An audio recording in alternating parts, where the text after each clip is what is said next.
gli altri 4 a lottare per il comando. Lo scatto di Raftier che prova ad andare davanti, si è accodato Rock of Glory, di fuori Resina Holz, la prima curva con Raff in vantaggio. Resina all'attacco, ha perso qualche battuta Rock of Glory, quarto in corda Roger Lag, 14,6 di frazione importante per Resina Holz rispetto e Antonio P, Roma. squalificato. A tabellone invece rispetto a P, in difficoltà nelle retrovie Red Mile, fila indiana molto allungata.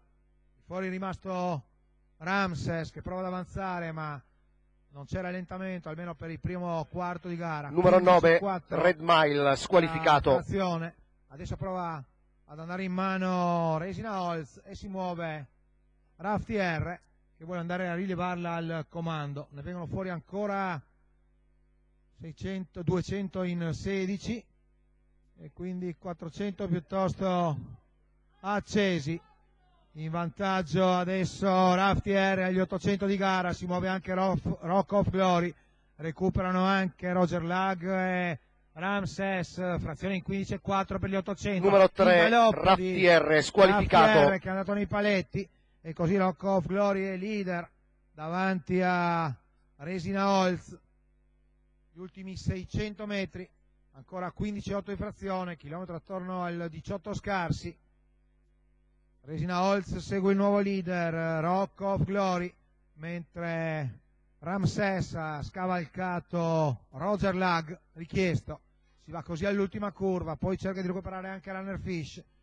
Paretto in 15,3, l'errore di Resina Holz. L'errore di Rock of Glory, colpa, sembra che all'ultima curva ci sia qualcuno con la cerbottana.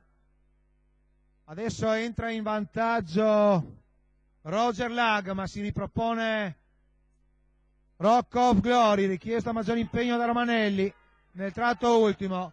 Rock of Glory, Roger Lag e poi il numero 7 di Runner Fish, 1:18,5 il tempo del vincitore del chilometro. Rock of Glory con Paolo Romanelli che neanche il trainer, i colori di Mauro Attenzione, Braidi. Ordine d'arrivo all'esame della giuria. Come avete sentito però c'è l'ordine d'arrivo all'esame della giuria, quindi non si gettano i ticket finché non c'è la conferma ufficiale.